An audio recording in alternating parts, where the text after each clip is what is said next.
Nous célébrons cette année, chers téléspectateurs, le 250e anniversaire de la naissance de Chateaubriand et il m'a paru opportun d'évoquer cette figure fondatrice du romantisme français, mais qui en son temps joua aussi, d'une certaine manière, un rôle politique de premier plan.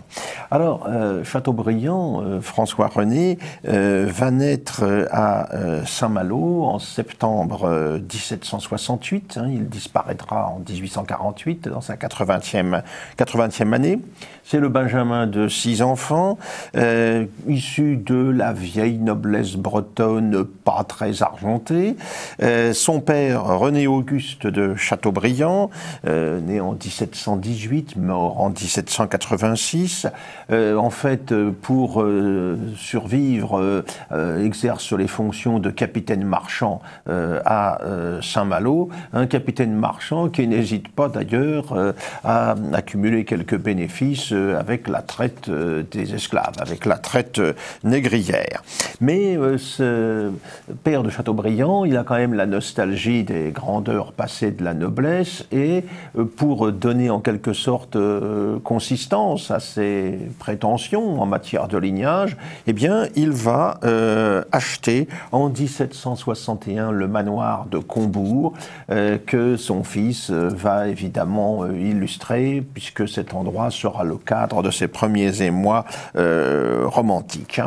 L'enfant est d'abord élevé par sa grand-mère à Plancoët, puis ensuite à 3 ans on le retrouve à Saint-Malo où il est un petit peu laissé à lui-même, avec un père généralement absent, une mère dévote et en même temps assez frivole, donc il passe un peu son temps avec les garnements de son âge, laissé un peu à lui-même, mais on va ensuite lui faire entreprendre des études secondaires. Il va se retrouver au collège de Dol de Bretagne, puis ensuite à Rennes, études secondaires dont il gardera plutôt un mauvais souvenir. Il l'a évoqué à plusieurs reprises dans ses mémoires d'outre-tombe. En fait, on veut lui faire une carrière dans la marine, c'est à cela qu'on le destine, mais il renoncera après un passage à Brest en 1783. Il renoncera à ce projet et va se retrouver à Combourg avec son père et avec sa sœur aînée, Lucille, qui a 4 ans de plus que lui. Et là, durant cette période, à Combourg, eh bien, c'est le moment où il va se laisser aller devant le spectacle de la nature, aux émotions qui vont être les éléments fondateurs du romantisme français dont il sera le premier héros. Il faut tout de même bénéficier d'un état et en 1786, eh bien, on va lui acheter un brevet de sous-lieutenant et il entame une carrière militaire. Et on le retrouve en garnison à Cambrai, à Dieppe, entre 1786 et 1789. Mais cet officier a aussi un penchant pour la littérature et dès 1790, eh bien, il publie un poème dans l'almanach des Muses. Donc, il a une vingtaine d'années à l'époque et déjà la vocation littéraire est présente. Sur ce, interviennent les événements qui vont déboucher sur la Révolution que l'on sait. En janvier 89, il est présent à la réunion des États de la noblesse à Rennes, avec les troubles qui accompagnent l'organisation de cette manifestation. Il va être à Paris en juillet 89 également, au moment de la prise de la Bastille. À l'origine, il n'est pas hostile à certaines aspirations réformistes qui ont précédé la Révolution française. Mais très vite, celle-ci dégénère, selon lui, dans un désordre qui voit le royaume abandonné à l'émeute, à la populace, et il va très vite prendre ses distances avec l'événement. En 1790, d'ailleurs, pour s'éloigner de ce tumulte français, il décide de partir pour l'Amérique du Nord, pour faire un grand voyage outre-Atlantique. Alors, quelle est la raison de ce voyage? Il rêve, le mot est faible, de découvrir le passage du Nord-Ouest. Hein. C'est seulement au début du XXe siècle que Amundsen, le Norvégien Amundsen réussira à le franchir. Hein. Mais c'était une idée qui était caressée par beaucoup depuis le XVIe siècle. Trouver le passage qui, au nord de l'Amérique, permettrait de joindre l'Atlantique au Pacifique. En fait, bien entendu, il n'y aura pas l'ombre d'un début de commencement quant à la réalisation de ce projet. Il va rester de juillet à décembre 1791 aux États-Unis. Le récit qu'il aura fait de ce voyage laisse beaucoup à désirer. Hein. Plus tard, 1826, il mettra par écrit le récit de ce voyage en Amérique, mais avec beaucoup de points qui relèvent davantage de l'imagination que de la réalité. On est très incertain quant à sa visite à Washington. On sait très bien qu'il n'est pas allé jusqu'au Mississippi, qu'il a pourtant brillamment décrit dans son œuvre, qu'il n'a pas descendu la vallée de l'Ohio, qu'il n'est pas non plus allé en Floride ou dans le pays des Natchez. On le retrouve plutôt sur la côte nord-est, entre Boston, Philadelphie et Baltimore. Il va ensuite rentrer en France. C'est le moment, il faut le préciser, de la fuite de Varennes. C'est le moment où les choses commencent à tourner vraiment mal dans le contexte de la Révolution. Là, il va se marier avec Céleste Buisson de la Vigne. On a arrangé un mariage. Le voilà donc casé sur ce plan-là. Mais les événements se précipitent et en juillet 1792, avec son frère aîné Jean-Baptiste, il va prendre la route de Bruxelles. Ils sont déguisés en marchands de vin pour gagner les Pays-Bas autrichiens. Ils prennent donc, comme beaucoup de nobles à l'époque, la route de l'émigration. Il va rejoindre à Trèves l'armée des émigrés, l'armée des princes, être intégré à une compagnie bretonne au sein de l'armée des princes, et il va participer au siège de Thionville, puis à l'évacuation de Verdun. Il va être blessé durant ces combats, blessé à la cuisse. Il obtiendra un congé et traversant la Belgique jusqu'à Ostende, aux Pays-Bas, donc il va prendre un bateau qui va le conduire à Jersey, où il sera abrité chez son oncle pendant 4 mois. Et puis, au printemps 93, le 21 mai 93, eh bien, il arrive à Londres.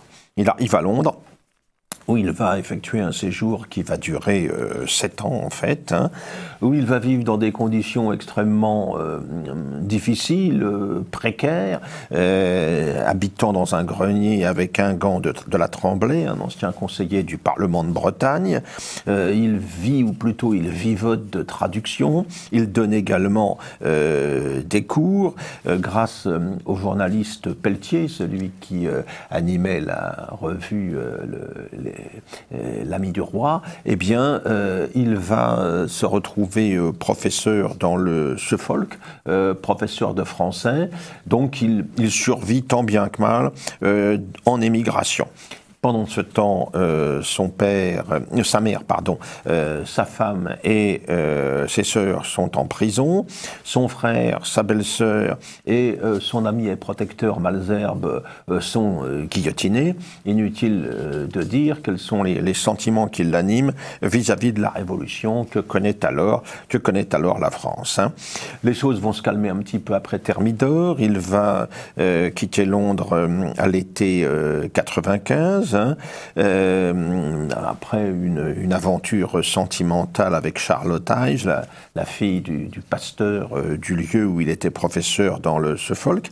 Et puis en 1796, Premier ouvrage marquant, c'est l'essai historique, politique et moral sur les révolutions anciennes et modernes. Un ouvrage ambitieux sur le plan intellectuel, qui va rencontrer initialement un succès limité, mais qui lui ouvre cependant certains milieux. Montlosier, ancien député à la Constituante, se lie d'amitié à l'époque avec lui.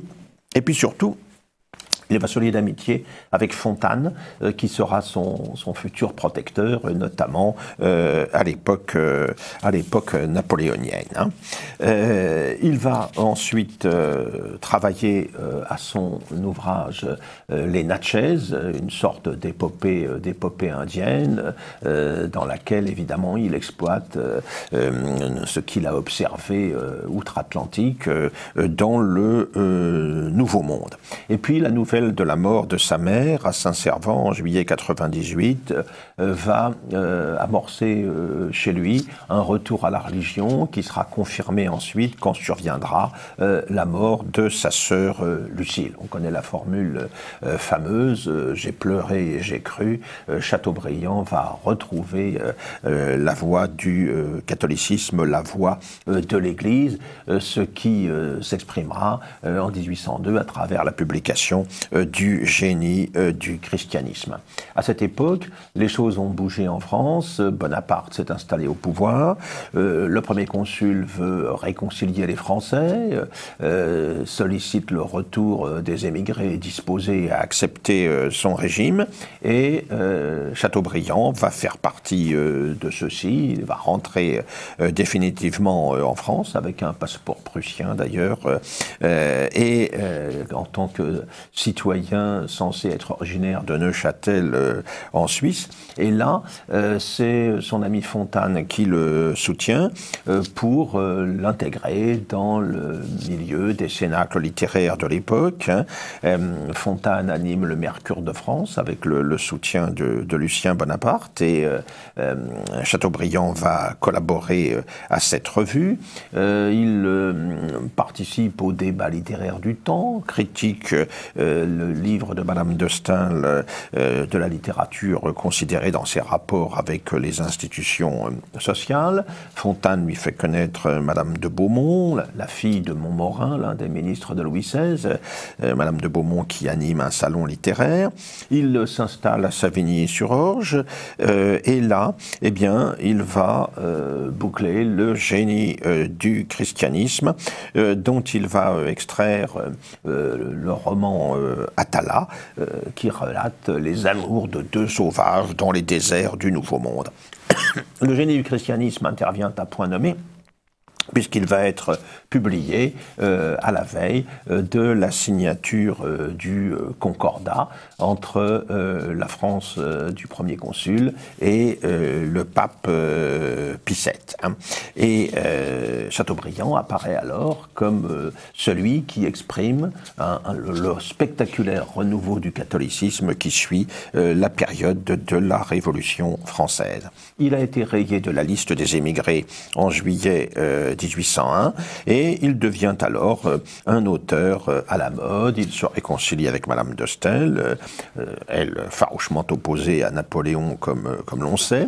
Il est nommé secrétaire de légation à Rome en 1803. Ça sera le début des amours avec Madame de Custine, mais à Rome, il se heurte au cardinal Fesch, l'oncle de Napoléon, à qui il est subordonné. Alors finalement, il va être nommé ministre de France auprès de la République du Valais en 1803. Entre-temps, il a visité l'Italie et adressé sa lettre à M. de Fontanes sur la campagne romaine, qui sera publiée dans le Mercure de France en 1804.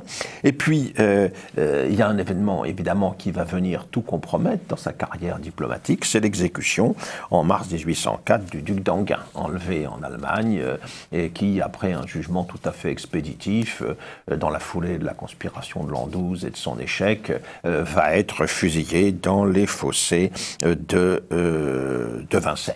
Là, c'est la rupture avec Napoléon, qui n'a pas été aussi spectaculaire que l'auteur a voulu le faire croire par la suite, hein. Mais en tout cas, il démissionne. Dans la foulée de tous ces événements, eh bien, en 1806-1807, il va entreprendre un grand voyage en Orient, à partir de Venise, pour gagner Athènes, Constantinople, la Terre Sainte, revenir par l'Égypte et l'Espagne. En fait, il s'agit d'aller chercher l'inspiration pour son futur ouvrage des martyrs. Hein. C'est un pèlerinage, donc d'une certaine manière, mais surtout un voyage d'études. Pas seulement, puisqu'il a prévu en Espagne, à Grenade, de retrouver Nathalie de Noailles, dont il est à l'époque éperdument amoureux.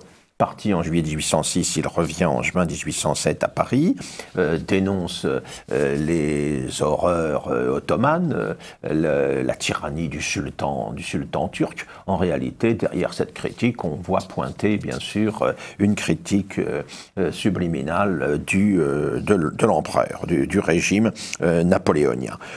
Il acquiert à ce moment son domaine de la Vallée aux Loups, au sud de Paris, prétendra plus tard qu'il est interdit de séjour à Paris par la volonté de l'empereur. En réalité, il y passe l'hiver et l'été à la Vallée aux Loups. Il y achève les Martyrs, qui seront publiés en 1809, suivi bientôt de l'itinéraire de Paris à Jérusalem en 1811. Plus tard, le dernier Abencerrage, qui évoque la Grenade mort, sera le dernier écho de son voyage en Orient.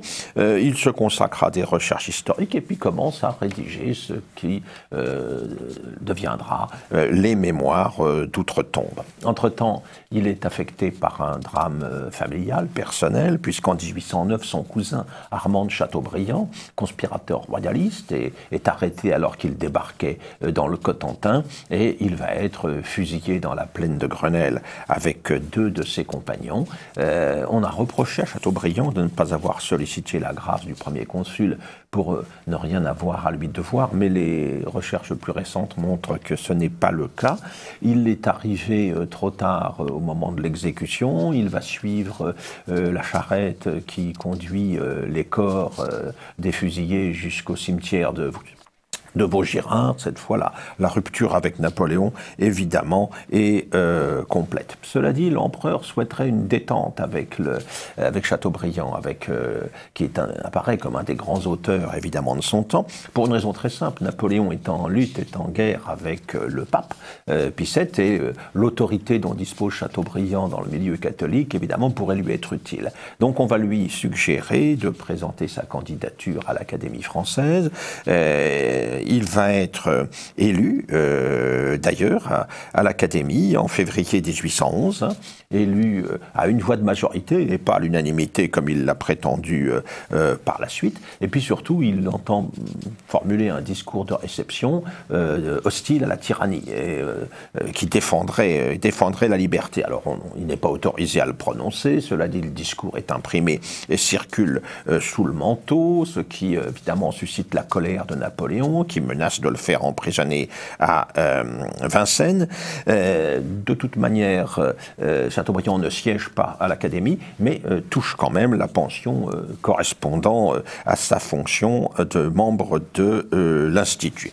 Le ministère de la Police, lui, est quand même tout à fait hostile, mène campagne contre lui, mais là-dessus survient la fin de l'Empire, et là, Chateaubriand s'illustre juste après l'entrée des Alliés dans Paris, en publiant son pamphlet de Bonaparte et des Bourbons, et de la nécessité de se rallier à ces princes pour les Français, de se rallier à leurs princes légitimes pour le bonheur de la France et le salut de l'Europe. Alors là, c'est une charge extrêmement virulente contre Napoléon.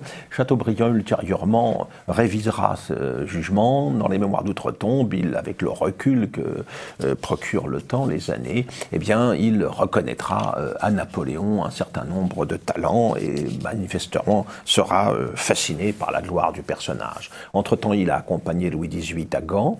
Quand il revient avec le souverain Bourbon restauré, eh bien, il sera pair de France. Il va ensuite commencer une carrière diplomatique. On le verra ambassadeur à Londres, à Berlin, à Rome. Et puis, on le verra ministre même des Affaires étrangères au Congrès de Vérone en 1823. C'est lui qui qui organisera l'expédition française contre l'Espagne libérale, révoltée contre son souverain Ferdinand VII.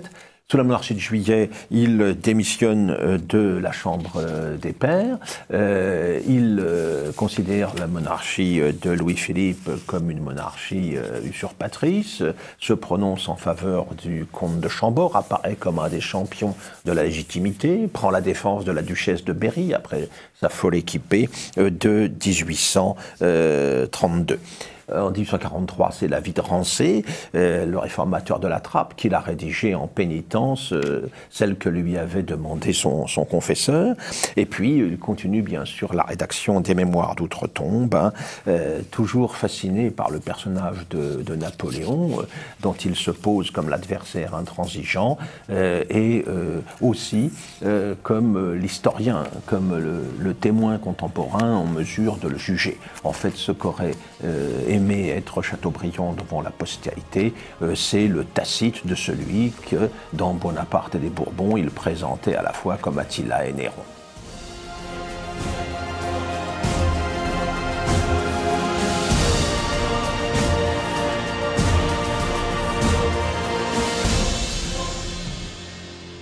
Nous retrouvons aujourd'hui notre ami André Possokov qui s'est fait, vous le savez, une spécialité de découvrir dans les émissions de télévision à prétention historique ce qu'il convient de retenir et à l'inverse ce qu'il convient de critiquer ou de remettre en cause. Et il se trouve qu'il y a quelques semaines, 2 émissions ont été d'heureuses surprises à beaucoup d'égards.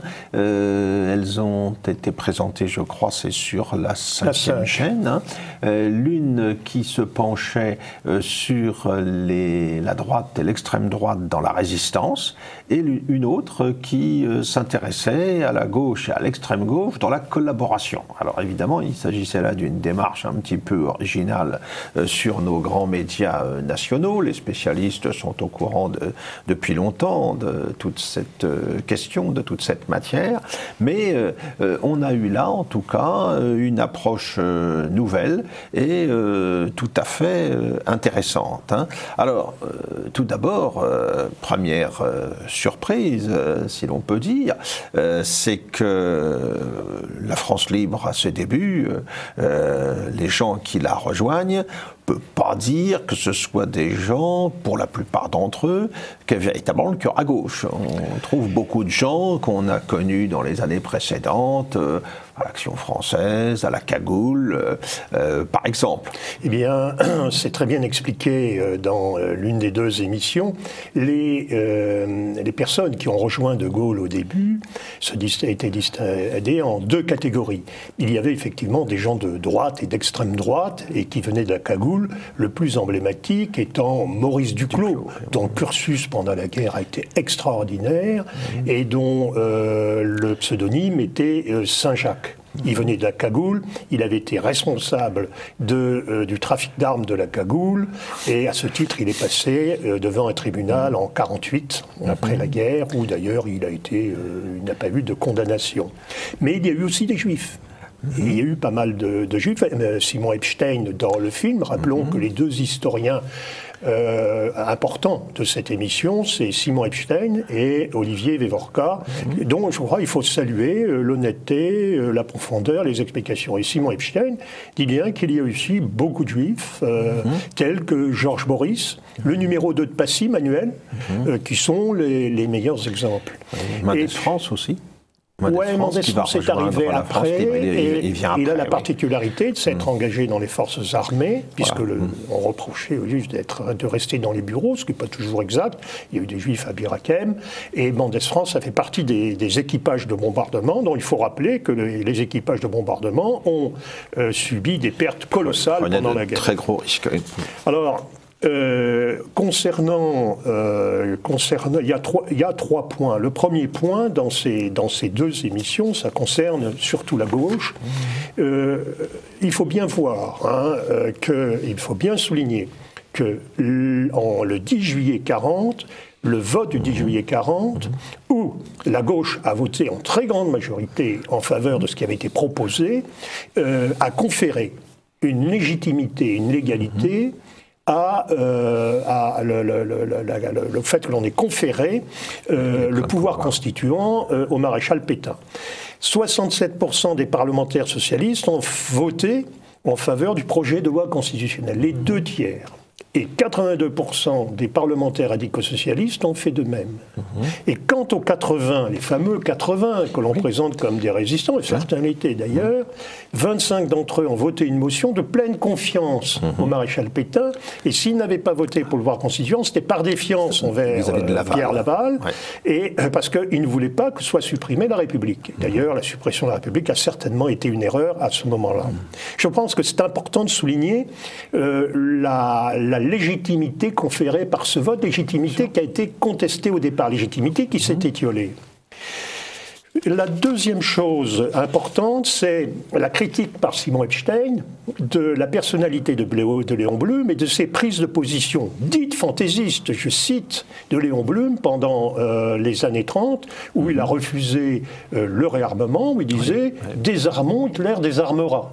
C'est ce qui a été qualifié de fantaisiste et ce que nous dirons, nous, criminels. Il s'est complètement aveuglé également sur les chances, quant aux chances de Hitler d'arriver au pouvoir. Quand il y a eu un certain recul sur le plan électoral des nazis à la fin de 1932, il explique que Hitler est écarté de l'espérance même du pouvoir. Mais il se trompe complètement sur la nature du phénomène hitlérien. Ce que dit rapidement Simon Epstein, et prend le contre-pied de l'émission organisée par Bandeter sur Léon Blum, haï et adoré, que nous avions critiqué ici même, et pour les mêmes raisons. Ce qu'a produit Epstein et d'autres historiens, c'est une hagiographie. On est passé allègrement sur toutes les zones d'ombre de Léon Blum. Moi, Epstein explique avec paisiblement. Ce qu'a produit Badinter. Vous avez fait un lapsus là. C'est ce qu'a produit Badinter qui était une hagiographie. Oui, absolument. Voilà. Et Simon Epstein a pris complètement le contre-pied. Autre point aussi, on rappelle les communistes. Les communistes qui avaient demandé la réapparition de l'humanité en 1940 et qui finalement ont produit une propagande clandestine non hostile aux Allemands, hostile à Pétain, surtout hostile aux Anglais et à De Gaulle. Au monopole anglo-saxon. Leur fidélité aux directives de Moscou était complète. Et il y a eu de la part des communistes, de la part du régime soviétique et par conséquent des communistes français, une période d'alliance objective à l'égard des Allemands qui a quand même duré, la durée de la guerre a été de 68 mois, cette alliance objective a duré 22 mois, c'est-à-dire un tiers. De 39 à 41, à juin 41, de septembre 39 le déclenchement de l'opération Barbarossa le tiers contre de la l'URSS. guerre. Le troisième point, c'est qu'il y a eu une gauche modérée qui a suivi Pétain, extrêmement important, participation au gouvernement, participation au fameux Conseil national, puisque un tiers des parlementaires désignés dans ce Conseil national venaient de la gauche. On peut citer deux noms, un nom qui est celui de Spina, socialiste modéré de Corrèze, qui a d'ailleurs eu une carrière politique après la libération modeste mais réelle, il a été maire d'Égletons, et surtout les frères Sarraut. Les frères Sarraut, qui étaient quand même les autorités politiques et morales du sud-ouest de la France. Et puis Belin, le responsable de la CGT, qui a inspiré la charte du travail de Vichy. Ce que dit Simon Epstein est très important. Il dit, en réalité, et malgré une épuration qui n'a rien eu à voir avec celle de 1945, l'administration française a suivi, a continué à travailler dans la logique de la Troisième République. Et la personne la plus emblématique à cet égard est René Bousquet. René Bousquet venait de la préfectorale dans les années 30, il avait travaillé avec Laval, et il s'est retrouvé à la tête de la police lorsque Laval est revenu au pouvoir. C'était un radical socialiste, classique, protégé par les frères Sarraut, lié à la dépêche du Midi. Et Simon, on peut conclure qu'il y a eu une continuité d'une d'une certaine façon, pas complètement, parce qu'il y avait les révolutions nationales, il y avait la présence de l'Action française, mais il y a une continuité entre, d'une part, la Troisième République et l'État français. Les gens de l'Action française ont été éliminés par Pétain après le 13 décembre 1940, lorsque Laval a été démis de ses fonctions de ministre, et les Allemands exigeaient que tous ceux, comme Groussard, comme le colonel Groussard, qui venaient de l'Action française ou la cagoule, soient écartés. C'est ce qui a été fait. Enfin, en dernier lieu, je voudrais souligner concernant la gauche, l'antisémitisme qui existait dans l'extrême droite, c'est clair, et dans la droite, mais aussi dans la SFIO. Alors, bien sûr. Il y avait une exaspération devant la présence de Blum, et je vais citer le franc-maçon Armand Chouffet, député maire de Villefranche-sur-Saône, s'emporte à l'issue d'une réunion du groupe socialiste à la Chambre. J'en ai assez de la dictature juive sur le parti, le socialisme n'est pas un ghetto, je ne marche pas, moi, pour la guerre juive. Il y a François-Georges Dreyfus, dans son Histoire de Vichy, a consacré des pages tout à fait éclairantes à cette question. Alors, à propos de la présence de la gauche à Vichy, il faut rappeler aussi que l'amiral Darlan, c'est quelqu'un qui vient de ces horizons de gauche, hein, du milieu radical, du sud-ouest traditionnel. Hein. Son père avait été franc-maçon, avait été garde des Sceaux sous la Troisième République, je crois, dans un ministère Waldeck-Rousseau, je ne suis même pas certain. Il avait été favorisé par Blum. Et lors de la guerre d'Espagne, il avait pris position personnellement et publiquement dans les réunions stratégiques contre Franco et contre les nationalistes. Il avait la confiance de Léon Blum de manière assez forte. Concernant maintenant l'extrême droite et la droite, les deux émissions, ou plutôt l'émission sur l'extrême droite, parlent pratiquement essentiellement de l'extrême droite. Bénouville, Loustono-Laco, Marie-Madeleine Fourcade, Saint-Jacques, c'est très bien de rappeler ces gens dont la plupart ont été des héros. Hein. Loustono-Laco a fini à Mauthausen. Il est revenu dans un état dont une photo montre quel il était. Et il est venu témoigner en faveur du maréchal Pétain à son procès.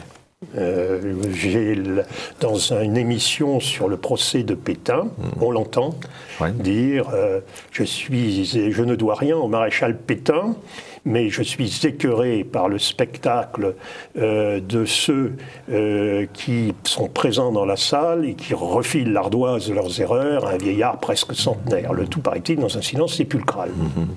Je voudrais citer un autre nom important de l'extrême droite, c'est celui de Dungler, qui était Action française et cagoulard, et qui a été le patron de la résistance en Alsace-Lorraine, et surtout en Alsace, pendant toute la guerre. Et il a été encouragé et financé par le maréchal Pétain, et il a duré jusqu'à la fin de la guerre. Il a été, non pas déporté, mais il a été interné en Allemagne, et c'était très difficile, puisqu'il y avait en Alsace la présence de toutes les autorités autonomistes et favorables à Hitler. Il y a une chose importante dans les livres de Dreyfus, de Pierre-Georges Dreyfus et d'Olivier Vévorka sur la résistance, c'est la composition des mouvements. Dit souvent, les mouvements, hein, c'est la gauche. Ce n'est pas vrai. La composition statistiquement, la composition des mouvements de résistance, à ne pas confondre avec les réseaux, était conforme à la composition de la population française. Ce n'est qu'après, lorsqu'il y a eu les maquis, où c'était des jeunes de 20 ans qui échappaient au STO et qui ont été pris en main très largement par les organes du maquis. Et les organes du maquis, eux, ont été pris en main après l'élimination des gens qui avaient été mis à la tête des maquis par les murs, par combat, Bro et Rebatté, et qui ont pris en main ces gens-là. Et ces combattants, et d'où l'influence du parti communiste. Alors, il y a eu les réseaux, donc il y a eu les réseaux. Les réseaux, souvent, c'était des gens de droite, parce que ce qu'ils voulaient, c'était ne pas faire de politique, mais surtout lutter contre l'ennemi en fournissant des renseignements. Les émissions en parlent largement. Je voudrais citer un nom d'un réseau qui n'est peu connu. C'est celui de Jade Amicole, du colonel Arnoux, qui a été fondé dans le Sud-Ouest par un officier de réserve, hein, le capitaine puis colonel Arnoux, et qui était fondé sur un réseau d'ecclésiastiques, jésuites à Bordeaux, mais également des couvents qui permettaient de camoufler un certain nombre d'activités. 2 noms doivent être cités dans ce réseau. Le premier, c'est Denoy de Saint-Marc, Élie Denoy de Saint-Marc, qui faisait des passages entre zones occupées et zones non occupées, qui a été arrêté, déporté à Dora, à Buchenwald et à Dora. Et un membre de ce réseau s'appelait Papon.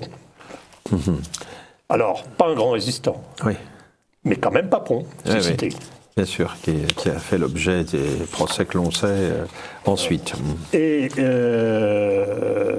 il y a eu... Alors, ce dont il faut parler, et ce n'est pas simplement d'extrême droite, c'est la droite tout court. C'est-à-dire, en fait, des gens qui se sentaient à droite, qui se sentaient patriotes, c'est-à-dire l'armée. Alors, l'armée, il y a une citation du général de Gaulle.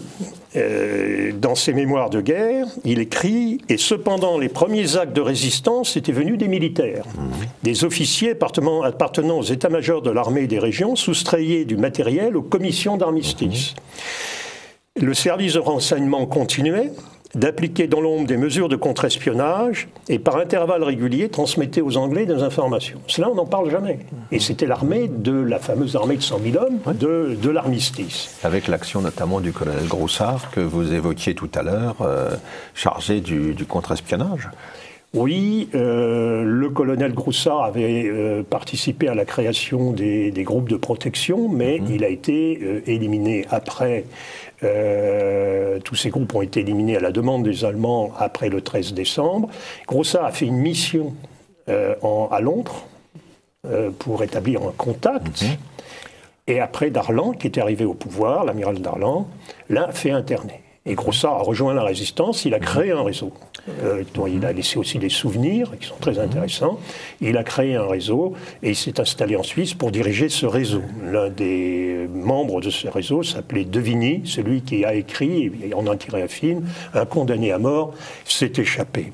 Alors, c'est très important parce qu'en métropole, on a camouflé du matériel. Bien sûr. Il y avait 8 divisions, les Allemands avaient laissé 8 divisions, et on espérait multiplier ce chiffre par 3. Donc il y a eu aussi un recensement. Contrôleur général Carmy qui a qui a posé les premiers fondements du recensement démographique de la population avec des cartes perforées.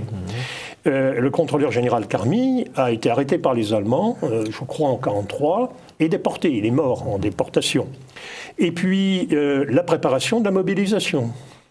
C'est ainsi que, par exemple, le commandant, et non pas le lieutenant, comme dans l'émission Valet de Dozia, avait organisé autour du 27e bataillon de chasseurs alpins tout un réseau de préparation de mobilisation. Et puis il y a les services spéciaux avec le colonel Rivet et un homme extraordinaire qui a eu la confiance des Anglais, parce qu'il a eu en 1944... Il était l'un des rares à reconnaître la date du débarquement. Et l'endroit du débarquement, c'était le capitaine devenu colonel Payol. En côte, pendant le contre-espionnage. Et puis, il faut citer un nom très connu, c'est Pierre Nord, de vrai nom Brouillard, qui était un auteur de romans policiers très connu, mais qui auparavant était Saint-Cyrien, cagoulard, d'extrême droite, qui a rejoint un réseau fondé par le commandant Lagarde, qui s'appelait Eleter, et qui était le réseau de renseignement de Libération Nord et de l'Aura. Il y a un mélange de tout, parce que Libération Nord était plutôt à gauche. Plus qu'en métropole, il y a eu l'armée d'Afrique. Encore plus. Et l'armée d'Afrique, grâce aux généraux Noguès, surtout Végan, mais Juin a pris la suite. Il faut lire les livres d'Ordioni et de Michelet sur ce point-là, qui est oublié et occulté, mais qui a été à l'origine du renaissance de l'armée française. Militaire. Et je crois qu'on n'insiste pas assez que ça a été occulté parce que ça faisait de l'ombre aux forces françaises libres, dont les mérites sont incontestables. Vieille rivalité qui s'est maintenue. On a procédé à du camouflage matériel dans toute l'Afrique du Nord. C'était plus facile qu'en France, au recensement. On a demandé, négocié avec les Allemands des augmentations des effectifs, ce qui fait que l'on avait une armée en Afrique noire et en Afrique du Nord de 300 000 personnes. Tout cela a été réorganisé. Je crois qu'on ne citera jamais assez le nom du général Végan. Qui symbolisait, puisque Vichy est très divers, mais qui symbolisait la volonté non pas de résistance, mais de revanche. C'est ça. Mais en France aussi, il y a eu des officiers qui, avant même novembre 42, c'est-à-dire à la date à laquelle les Allemands ont occupé la zone sud, des officiers qui ont organisé, je crois qu'il faut citer un nom qui est oublié dans les émissions, c'est le commandant, puis le colonel Pommiès, un jeune officier, qui a organisé dans tout le sud-ouest, dans toute l'Aquitaine, et jusque dans le Lot, des unités de résistance équipées et qui ont joué un rôle primordial dans la résistance du sud-ouest. Certaines des unités sont parties combattre sur le front de l'Est, c'est-à-dire dans les Vosges, l'Alsace et en Allemagne, et puis d'autres sont allées à Royan sur les places fortes occupées par les Allemands. Il faut bien voir que les officiers français, en nombre relativement réduit, parce que certains sont partis en Afrique du Nord, d'autres étaient prisonniers, ont quand même créé l'ORA, l'Organisation de résistance de l'armée, et puis sont allés commander des unités à l'intérieur même de l'armée secrète, c'est-à-dire celle des murs, venues de combats et des autres mouvements, et dans les FTP. Il y avait des officiers dans les FTP. Oui, le clivage n'était pas aussi exclusif que Exactement. La lecture qu'on peut avoir des choses après. S'il y a bien une chose que Mitterrand a dite de juste, peut-être la seule, mais c'est une époque où les choses étaient grises. Ah, bien sûr. Bien sûr, oui. Il faut rappeler aussi le rôle de combat du réseau combat. Alors, dans le réseau combat, il y avait, c'est cité dans les émissions, Renouvin, Guillain de Ménouville. Guillain de Ménouville, oui. Mais je préfère citer l'OCM, qui a été fondé initialement par un industriel, Arthuis, et par un général, plutôt à l'époque un colonel, un ancien aviateur de la Première Guerre mondiale, Heurtaud, qui ont fondé l'organisation civile et militaire, qui était le plus grand des mouvements de résistance de toute la France, plus grand que combat, en zone nord, c'est-à-dire là où il y avait les Allemands. Oui. Et l'organisation civile et militaire a été une création extrêmement efficace. Il faut citer le nom du colonel Touny, d'ailleurs on en parle dans les émissions, qui a remarquablement organisé ce mouvement et qui a été pris par les Allemands et fusillé en juin ou juillet 1944 et qui est enterré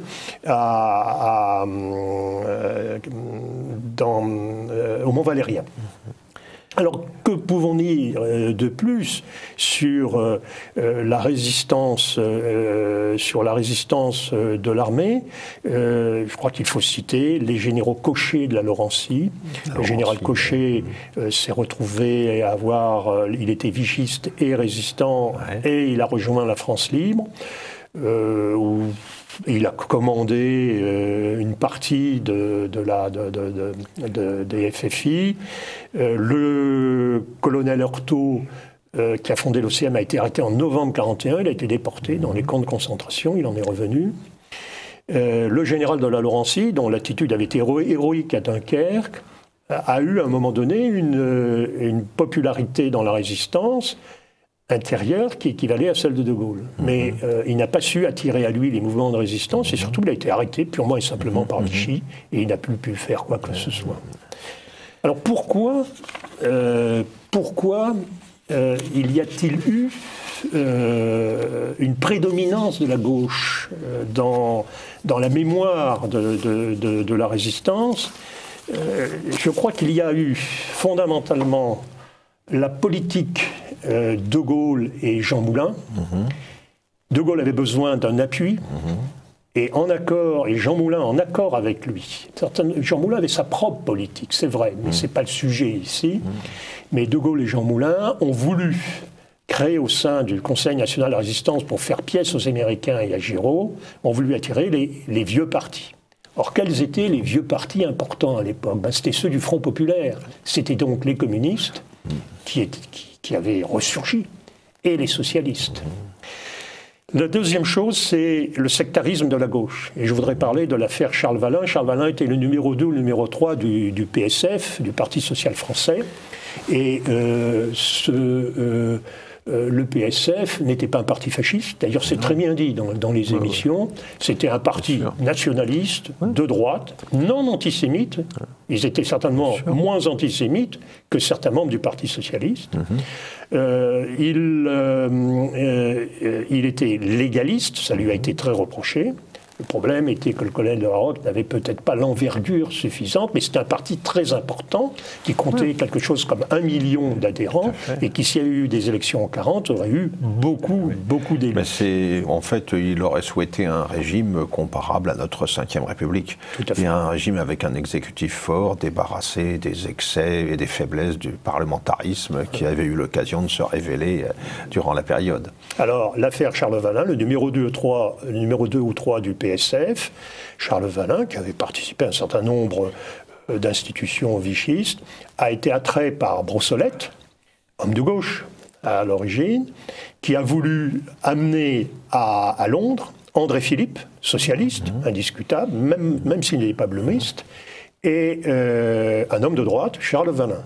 Ils ont tous les deux été venus, l'objectif étant l'unité nationale et de pouvoir faire venir à la résistance beaucoup de membres du PSF. Et ça a été refusé parce que De Gaulle, qui était suspecté de devenir un dictateur, a été très critiqué par un groupe socialiste de gauche, Jean Jaurès. Ces gens ne participaient à rien, se contentaient de critiquer le général de Gaulle. Ils ont dit un fasciste comme Charles Valin. Ils ont soulevé et les journaux anglais et le Parti travailliste. Et de Gaulle a été malheureusement obligé d'abandonner. Ça a été une occasion majeure d'unité nationale. Manquée. Il y a eu l'emprise des communistes qui se sont acharnés à éliminer les anciens, concernant par exemple les Maquis, Brault et Rebatté, que j'ai déjà cités. Et puis on a constaté en 1944 que, un à un, tous les chefs des FFI qui n'étaient pas communistes tombaient aux mains des Allemands.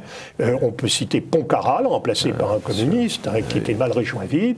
Et il faut citer le commandant Lagarde, qui avait dit au Comac « Vous êtes des politiques, moi je suis un militaire, je suis le spécialiste, je n'obéis pas à vos ordres ». Et quelques jours après, il est arrêté par les Allemands, il est mort en déportation. Merci André Possokov de tous ces éclairages. Je crois que ces émissions donc étaient particulièrement riches et pourraient nous fournir une matière encore très importante à débat. On a surtout parlé de la droite dans la résistance, mais vous pouvez peut-être rappeler quelles étaient ces émissions qu'il est possible de revoir.